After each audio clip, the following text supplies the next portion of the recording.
Well, hello everyone, and welcome to the beginning of a new build. This is an 82 GS1100 that I came across about a year ago. And I had originally had a video with this bike set for being the first video for the first segment, and YouTube had an issue with it.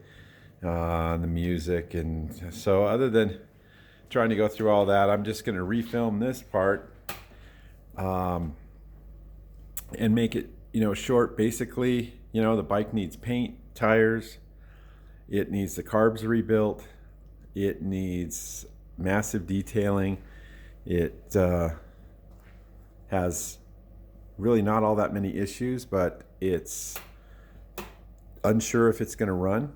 So first things first, we got to get tearing into the carburetors to get this thing to where we can get some gas to it and try and get it to fire. This will be good for someone who doesn't know what to do when you get a carburetor that's got the needle, the idle circuit. The idle circuit.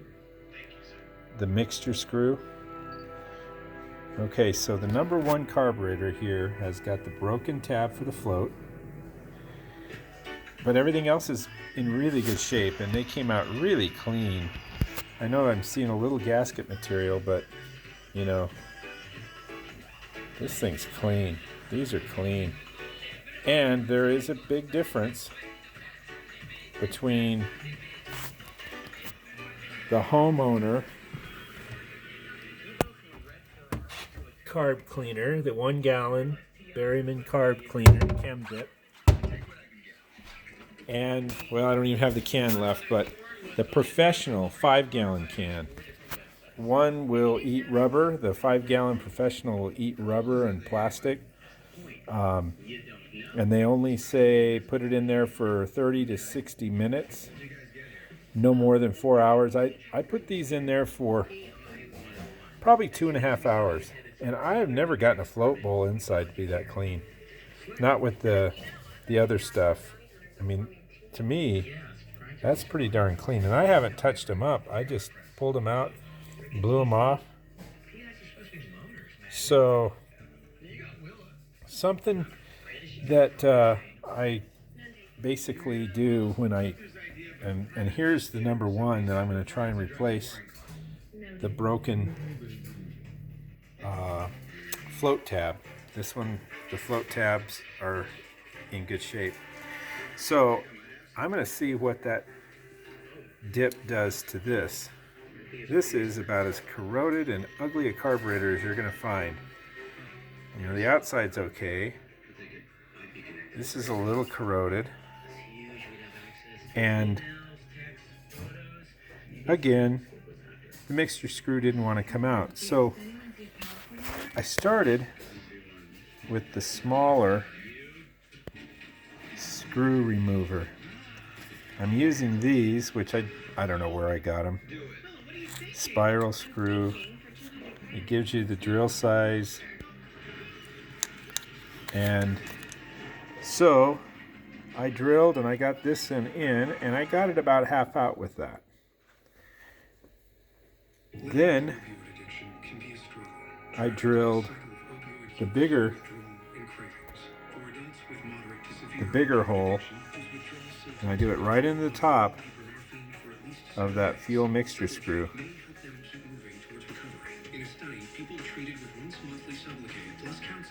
And it came out. And I did the same thing with one of the other carburetors, one of these 4 carburetors. Actually, I think even 2 of them needed, they're just corroded in there.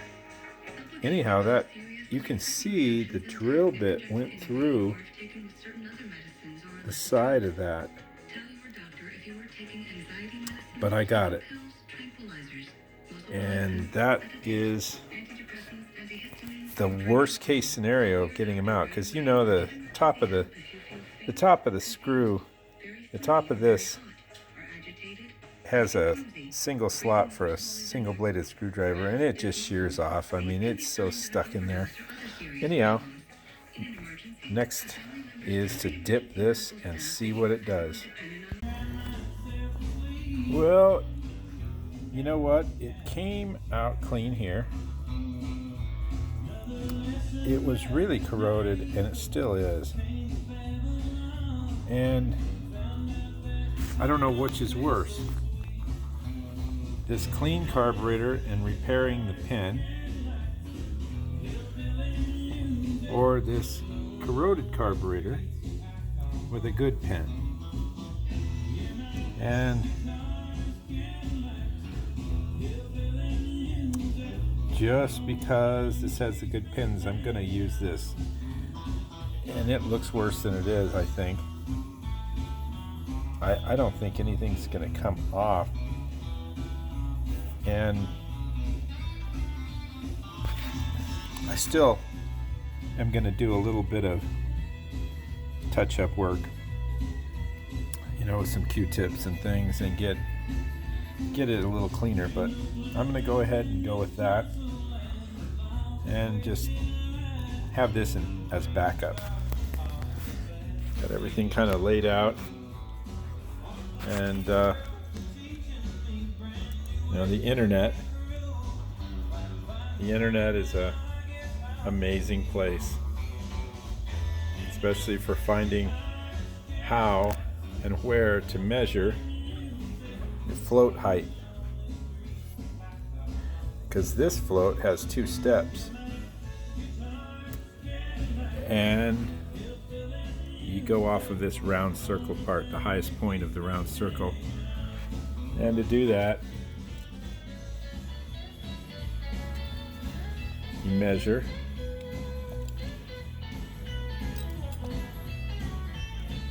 on the base, right where the carburetor gasket, right where the float bowl gasket would be. Make sure it's off, and then you measure the float height. 21.44, and it's 22.4 is where it should be, and I like it right where it's at. We're gonna continue on with the rest of the carbs. So you could get new seats,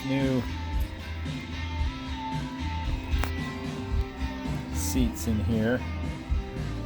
Fuel inlet, you know, fuel inlet seats. Let me see if I can find one here.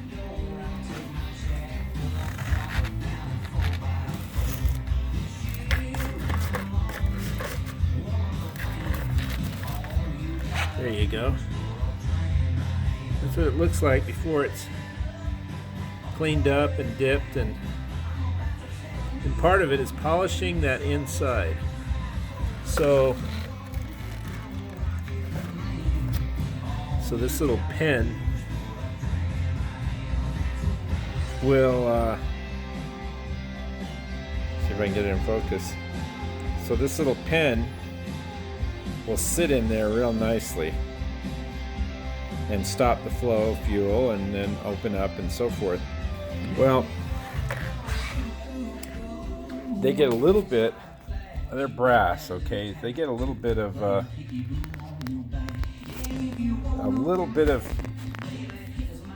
you know, corrosion, and they turn kind of a greenish. And I'm sure the seat, if it's moving all the time, is shiny, but when they sit like these carburetors have, they get pretty funky inside. So what I do is I use a little glass cooktop, which is a little bit of an abrasive polish, so to speak. This is the second run here, the second Q-tip, and you can see how it goes into that, into a point right where the hole is inside. So just hold that like so, and then hit the drill, and see if I can hold this thing. And I'm not going to be able to hold it in the phone. Or maybe. Yeah, there we go. So just spin it and press the Q-tip in, run it around, and you're basically just cleaning up the inside. And then when it comes out, you know, you've got a lot of corrosion coming out. So about 4 or 5 runs at it with that, and then a little bit of cleanup to take a little bit of polishing compound out of it. And you know, it's probably a 50-50 or maybe even 75-25 that it'll hold. And if they don't, you know, it's coming apart 4 or 5 times just to get the jetting right, because this is going to have, you know, the Kirker on it, or Vance and Hines. So I don't mind taking the risk. I do, and then it always bites me, but sometimes I get away with it. But that's how to store and renew a fuel inlet seat, needle and seat. Quite a difference, huh?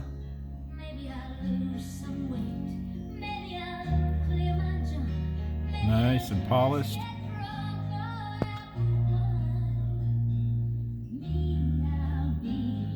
Yeah, see that nice shiny bottom to it. Yeah, if it's gonna seal, it's gonna seal. Looking like that, I think I've got a good shot at it. Well, so I'm going to change course here. First, let's see. Because there's a few people who are all about the music as well as motorcycle restorations. So a little Luke Bryan, perfect for carburetor building. So started putting this one together. As I said, I was going to use this even though it was a little ugly, but it had the pin that was good on the float.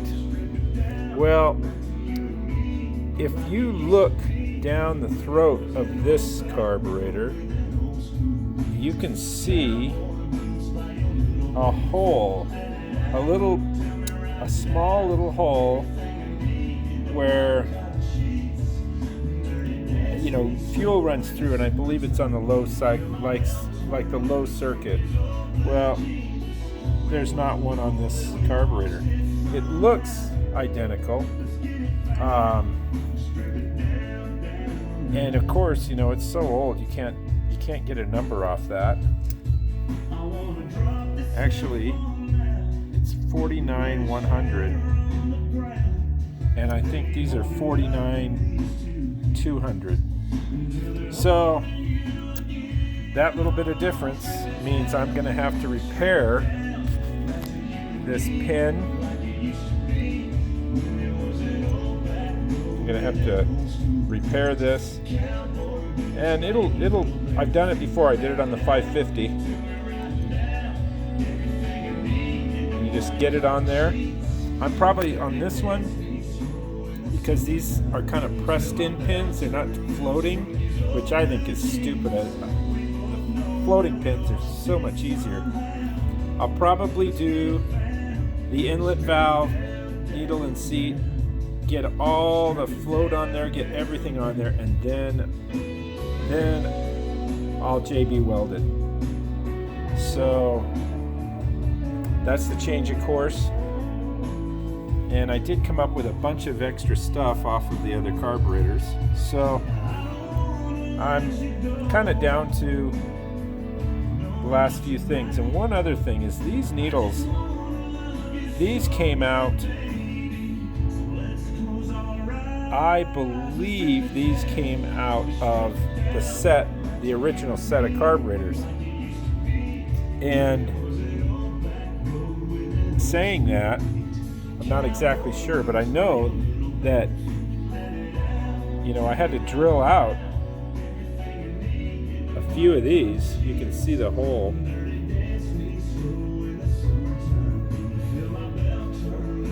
You can see I put a hole, drilled a hole right in there to use the easy out. And there's another one laying around here somewhere. But anyhow, that the difference, there is a difference, and these look fairly close. And I know that they probably work, but this may have come out of the salvage set of the carburetors I'm just pulling parts off of, not the ones that came off of the 1100L. So this is really, I believe, what needs to go in there. And what happens is it will actually come through. There's a little hole in there.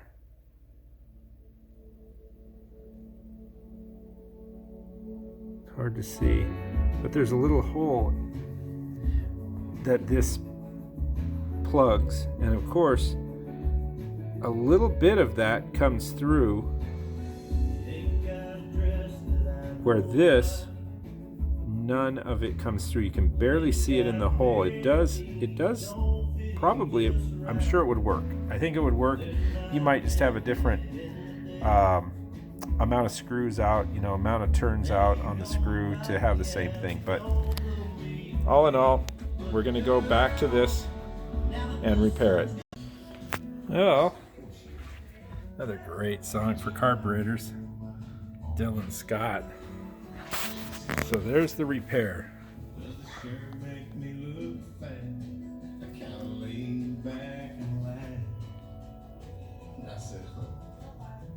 Just a little bit all the way around it,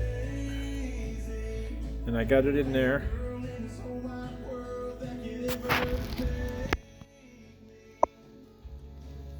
It's nice and loose.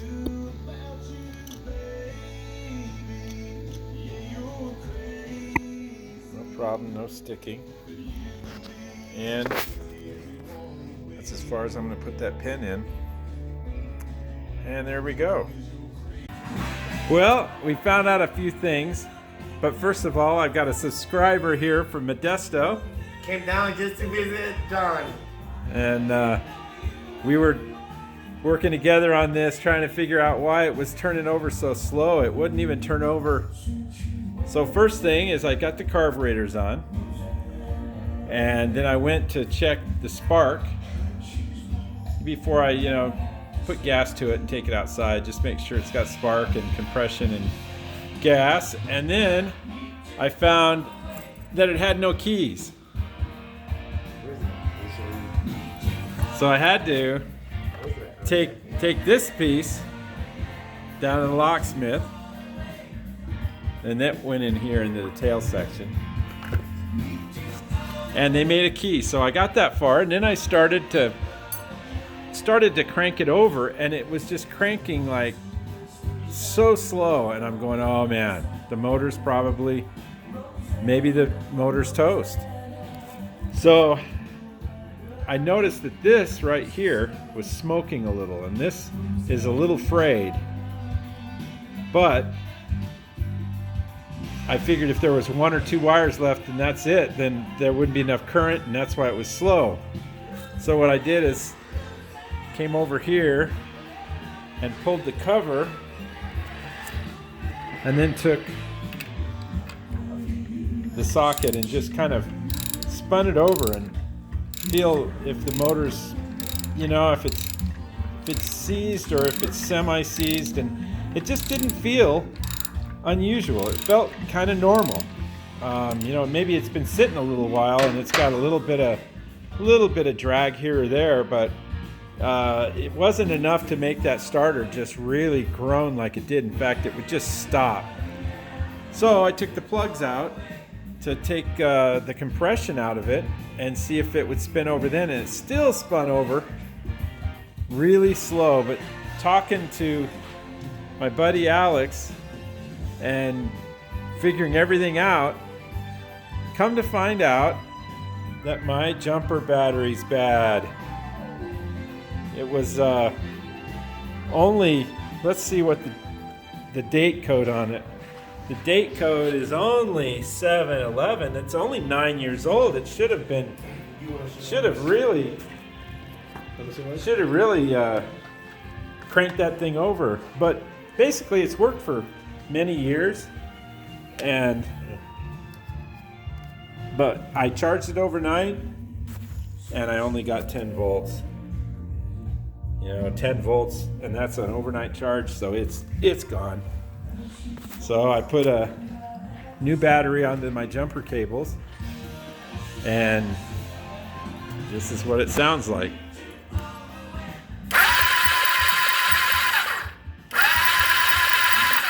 So next step is to put some gas to it and see if it'll run. Well, it's only firing on one cylinder. That one over there.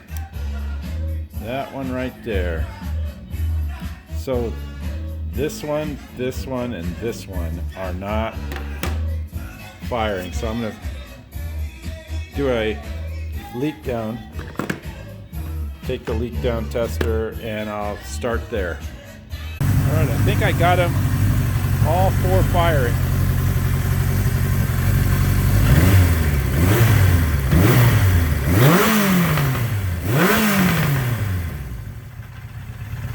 Still got a little tuning to do.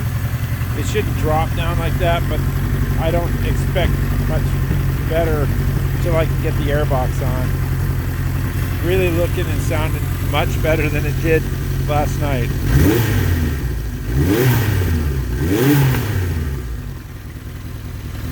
Recovering the seat on this GS1100 may provide as much difficulty as the GS750. This is a new seat cover, one of the online seat covers you get. Most of them are Thailand, and I've had great luck with the ones from Thailand, but when you've got this sort of a curve here, I ended up having to take this to an upholsterer, which, you know me, I hate going to anybody for anything. If I can learn it, I'm going to do it. So I'm going to give it a try. Here's the new cover. And I don't think I've done a cover on any of my videos. So what I bought was a really nice Senko air stapler. And I'm using 10mm staples. And that's going to be the size that I've gotten to, and in these instructions it says that they use 10mm galvanized staples. So I guess I was right. Now the depth is always an issue. If it goes too far, I feel like sometimes you might feel it on top of the seat cover. I've had longer ones. These seem to do it. So let's get started. So I've got about half the seat off. These things, they're tough to get off when they're this old. So this is the screwdriver. You just find one that works for you, and you lift these up. Let's see if I can do one.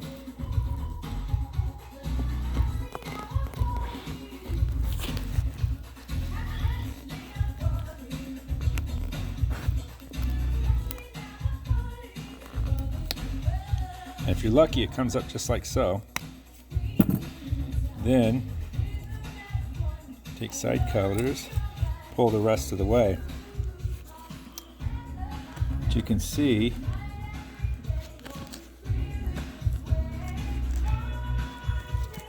that they don't want to come out of there. Like this one broke off. So what happens is you got a little bit of one sitting up, so you just tap it in back into the plastic. So we'll get this seat cover off,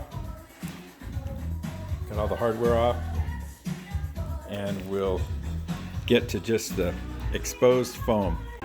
This, if I had to think of one song, would be Nickelback, Rockstar.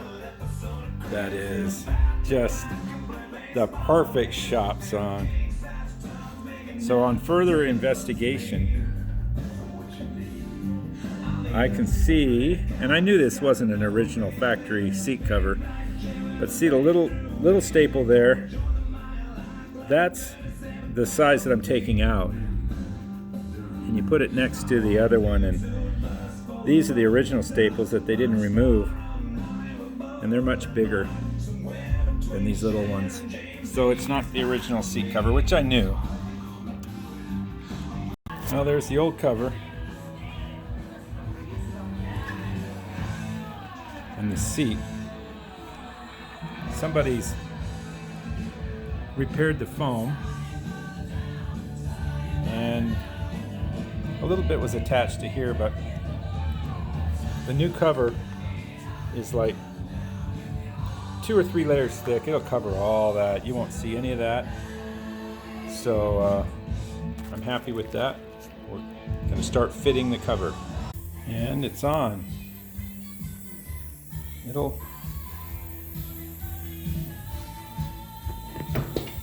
definitely look good on there. I'm going to have to clean the back, of course. But you just work. I've still got a couple areas to fill in with staples, but not many. It's hard to just get this thing to negotiate this front part here. It's really tough, and you're never going to get it. Well, I mean, actually, that's pretty damn good right there. But like I said, with this 750 over here, I couldn't get that far, and I had to have a actual upholstery guy cut right here and re-sew to get it to look this good, which, you know, you're standing and looking at it, it doesn't look bad. But this looks a lot better. This is going to look good on that bike. I had to touch these up, and I cut the strip to size. All right, it's all done.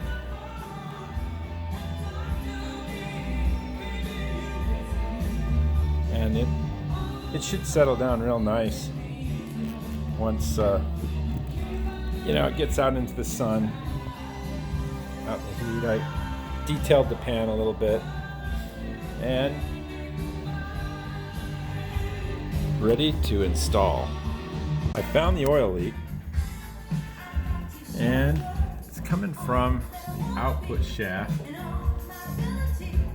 and I'm not sure what's going on in here. I pulled the seal, and someone had gooped it up real good with, it's sealed around the seal itself, but where it mounts into the case obviously has been a problem. So I'm trying to figure out whether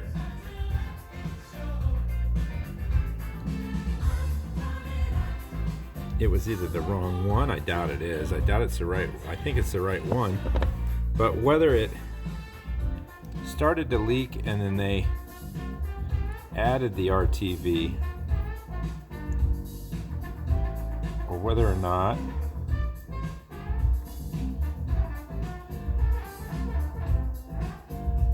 they put it in and then there was actually something wrong with this case. But it doesn't look like it.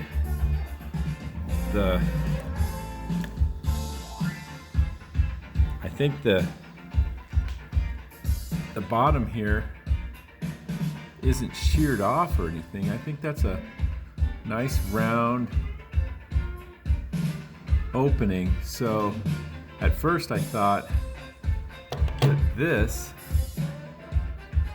right here, all this was broken off, and it should have been the same height as this, but it drops down here. Anyway, new seal, and we'll go from there. The tabs are always a problem on these side covers. Here's good tabs.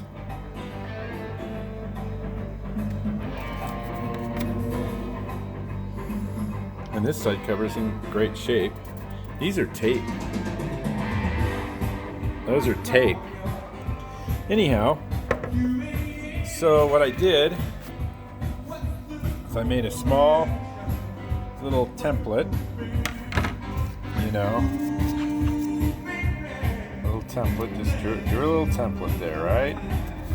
Okay, so then the template, and I grabbed some old side cover pieces. I just happen to keep them because you never know when you're going to need some plastic. There's some seat plastic, and I've got the plastic welder, but this is better done this way. And so what I did was I took a piece of plastic while Boss Gags is playing, and then I came over here, and if you turn, of course I didn't know this until I went to a party the other night, and a friend of mine, John, said, hey, you know, it's good for cutting tubing, but it's also a great saw just if you stick it straight up in the air. And so it cuts this plastic, just cuts it like it's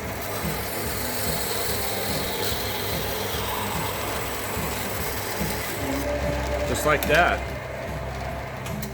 So out of these pieces here, out of these pieces right here, I had a couple of them marked, and so now I use some quick set JB Weld quick. Got the tab on there. So I'm gonna get the other one on, and we're that much closer to painting. This is the final segment of the first part. We've done a lot of work here. We have rebuilt the carburetors. As you can see, they're in there. We have taken the time to do a couple of other things along the way. We've gotten all the keys to work and function really well. Back here for the seat, gotten the blinkers, they're all working. Looked for any electrical issues. We got, you know, a little bit here. That's the float in the tank sender unit. I've got a new battery. Got this one just stuffed in there, but you know, I'm gonna pull that box out because it's a little rusty. I'm gonna detail inside there a little bit, maybe even paint that box. And I've acquired an air box. I've got new rubber boots for this. That's a new air filter and a box that I found on the GSR website. A guy there was nice enough to sell me that at a reasonable price, and so I'm not going to go pods. I'm going to go with the original air cleaner, and then I'm going to struggle to find a left-hand side piece of chrome because it's missing on the other side. And I have fixed the tabs on the side cover, and as you can see, they resemble those tabs there, and they're strong.